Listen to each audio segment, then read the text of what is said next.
Movie शुरू होती है एक लड़की आइरिस से। बड़ी मजे के साथ मॉल में शॉपिंग कर रही थी। तभी उसकी नज़र एक लड़का जोश पर जाती है। दरअसल वो भी उसे ही देख रहा था और पहली ही नज़र में दोनों को एक दूसरे से प्यार हो जाता है। और इसी के बाद से वो दोनों एक साथ रहने लग गए थे। इन्हें साथ रहते रहते काफी दिन गुजर गए।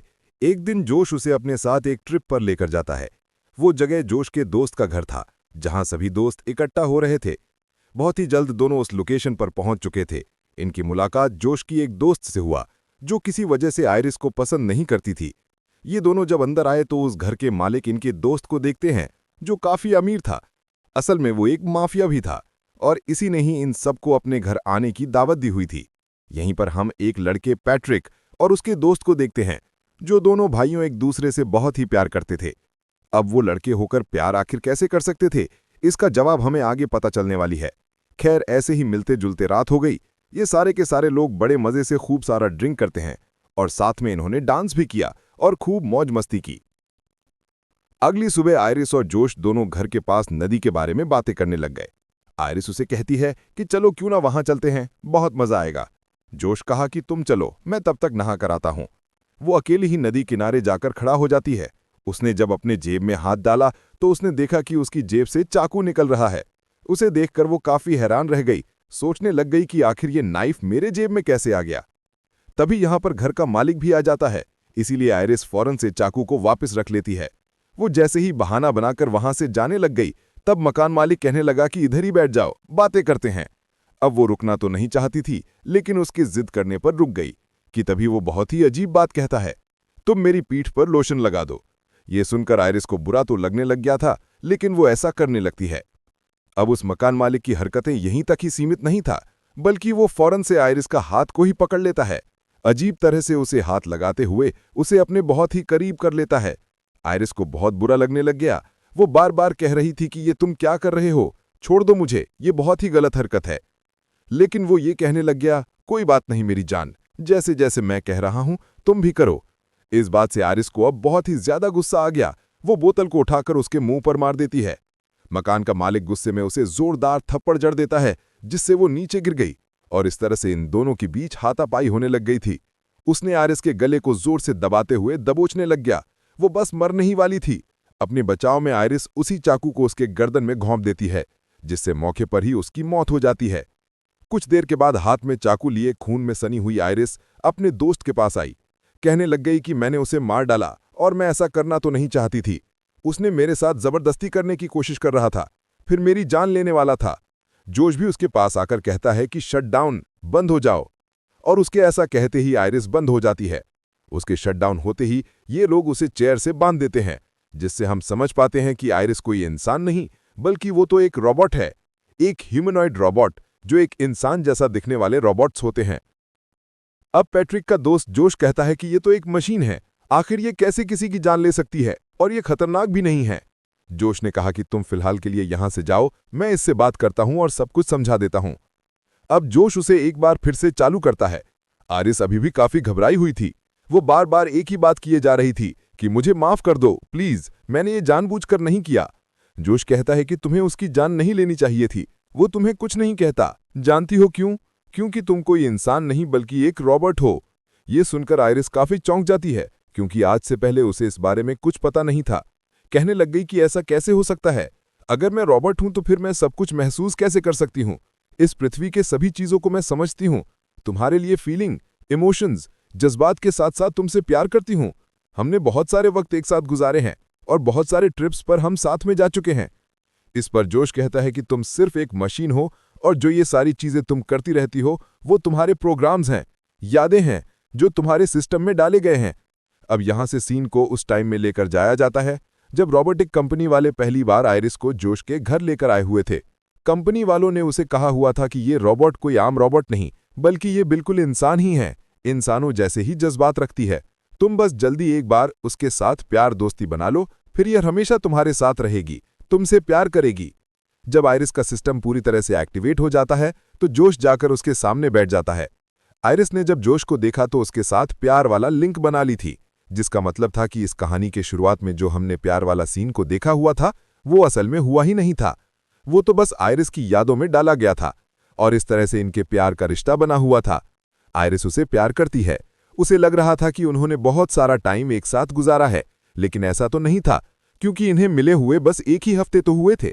लेकिन यादों की वजह से आयरिस को यही लगता है कि मैं कई सालों से जोश के साथ रह रही हूं।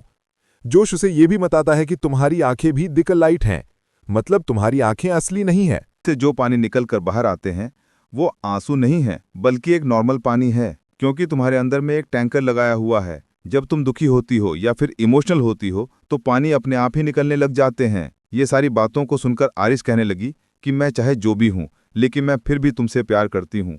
ये कहकर वो रो भी रही थी। तभी यहाँ पर जोश की दोस्त भी आ जाती है और पूछने लग गई कि तुमने अभी तक इसे बंद नहीं किया। ये सुनकर आरिस को पता लग गया था कि ये सभी उसे बंद करने वाले हैं। अपने दोस्त से बात करने के लिए जोश उसे एक कमरे में लेकर जाती है। उनकी बातों से पता चला कि ये सारा प्लान इन्हीं लोगों ने बनाया हुआ था। दरअसल वो जानबूझकर इस घर के मालिक को मरवा कर उसका सारा पैसा खुद लेना चाहते थे।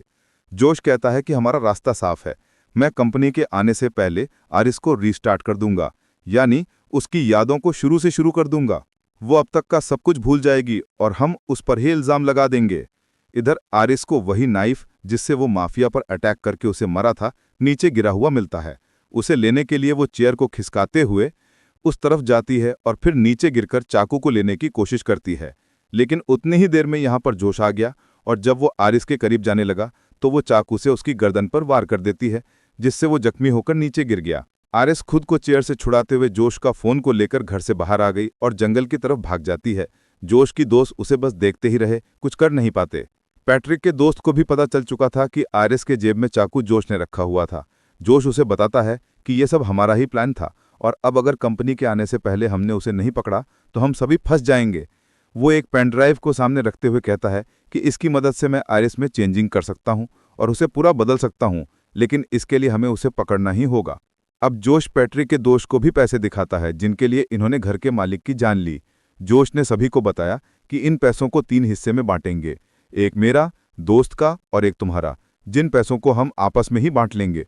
इस पर पैट्रिक का दोस्त कहने लग गया कि 3 ही नहीं बल्कि 4 होंगे। पैट्रिक को तुम आखिर कैसे भूल सकते हो, वो मेरे साथ है और उसे भी तुम्हें हिस्सा देना ही पड़ेगा। जोश कहने लग गया कि नहीं, मैं ये तो बिल्कुल भी नहीं करने वाला, हिस्से तो बस 3 ही होंगे। ये सुनकर उसका दोस्त जाकर पैट्रिक को शटडाउन कर देता है। वो फौरन से बंद हो गया, मतलब कि पैट्रिक भी कोई इंसान नहीं बल्कि वो भी एक रोबोट ही है। जोश की दोस्त उसे बताती है कि यहाँ टोटल $2 मिलियन हैं, जिनमें से $4 मिलियन हम तुम्हें देने वाले हैं। तुम्हें बस हमारे साथ मिलकर आरिस को ढूंढना है, इसमें तुम नहीं फंसोगे।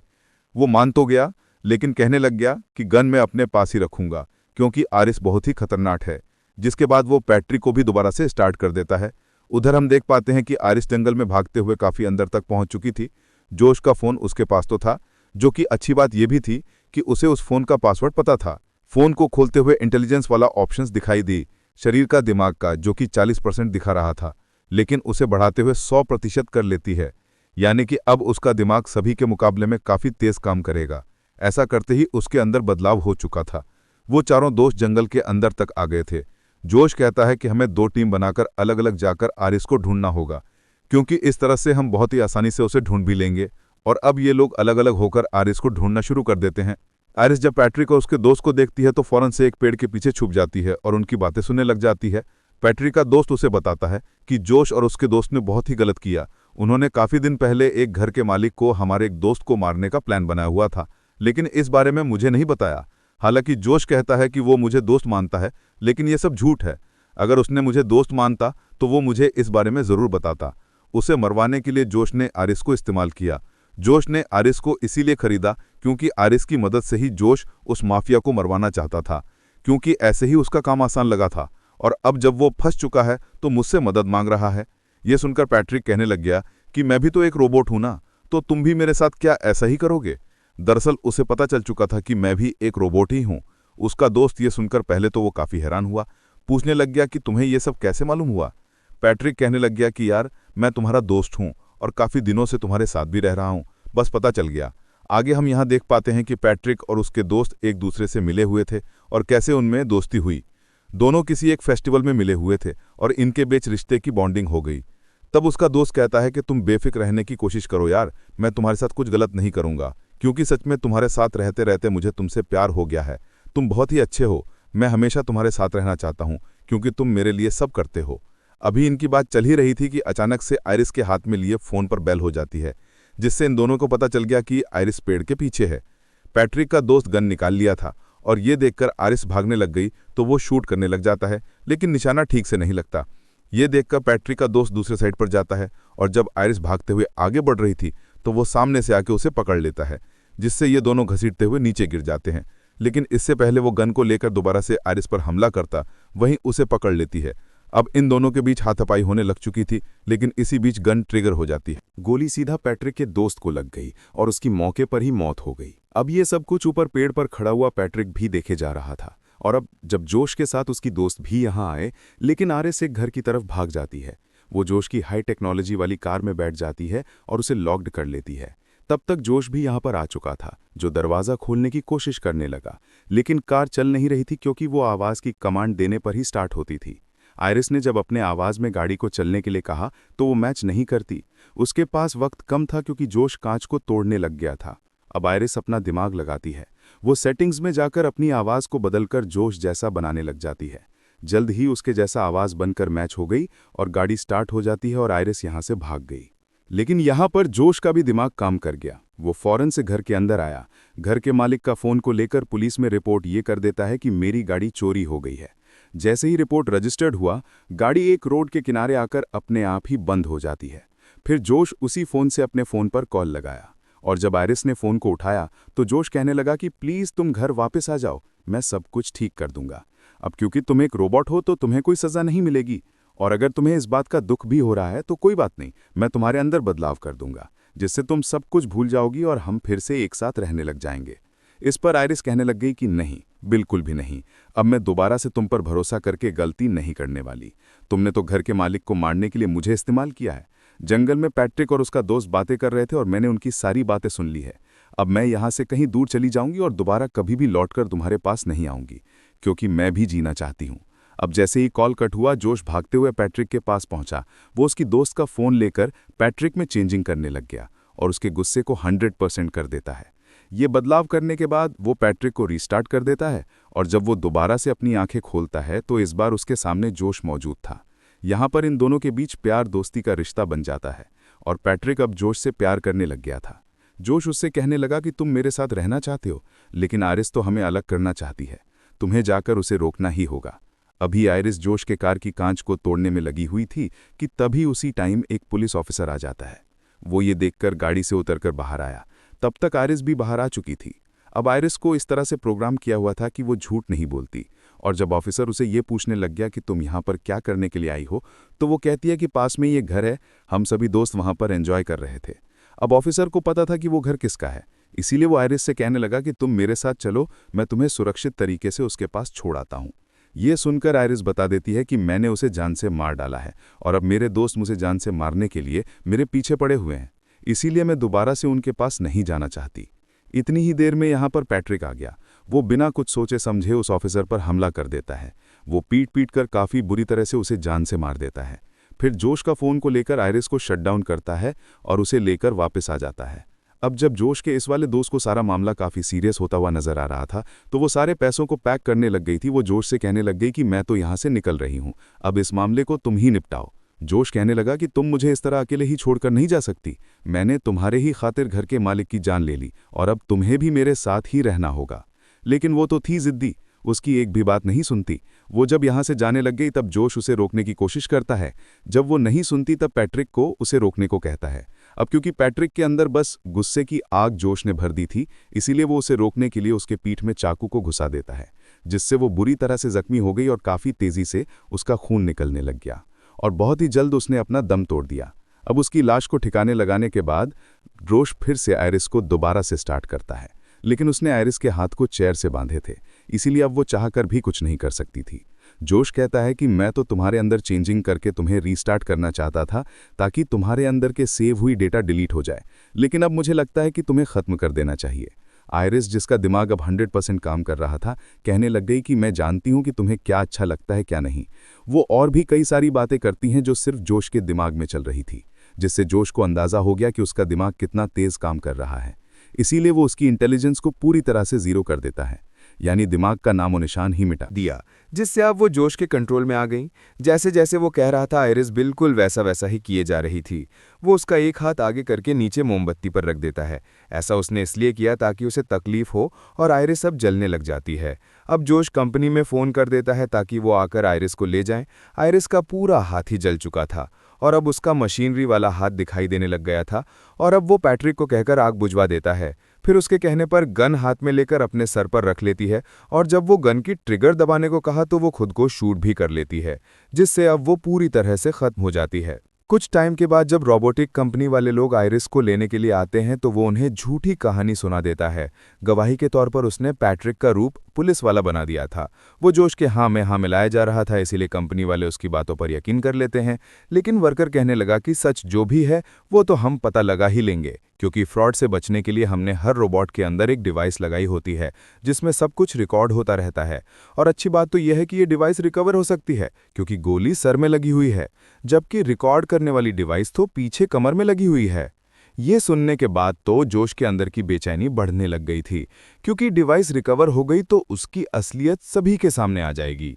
खैर, कंपनी वाले आयरिस को अपने वैन में डाल देते हैं और उसे ले जाकर उस रीस्टार्ट के प्रोसेस पर लगा देते हैं। लेकिन इससे पहले कि वो यहाँ से जाते, इनके सामने पैट्रिक आ जाता है और फौरन से ड्राइवर को शूट करके उसकी जान ले लेता है। दूसरा आदमी ये देखकर डर गया और अपनी जान बचाने के लिए जंगल में भाग जाता है। आयरिस का रीस्टार्ट जैसे ही कंप्लीट हुआ तो वो दोबारा से जाग जाती है। जंगल में पैट्रिक भी उस दूसरे वर्कर तक पहुंच गया था, लेकिन उसके गन की गोलियां खत्म हो गई थी, इसीलिए पैट्रिक उसकी गला दबाकर उसे जान से मारने की कोशिश करने लग जाता है कि उसी टाइम पर यहाँ पर आयरिस भी आ गई। वो पैट्रिक पर हमला करती तो है लेकिन उसे कोई फर्क नहीं पड़ता, उल्टा वो आयरिस को थप्पड़ मारकर नीचे गिरा देता है। और वो हमला करने के लिए जैसे ही आगे बढ़ा तब आयरिस कहने लग गई कि जोश ने तुम्हारी यादों को मिटा दिया है। वो तुम्हारा दोस्त नहीं है, बल्कि वो तो सिर्फ तुम्हें इस्तेमाल करते हुए कंट्रोल कर रहा है, जैसे उसने मुझे किया हुआ था। तुम्हारा असली दोस्त जिसे तुम प्यार करते थे वो मारा गया है।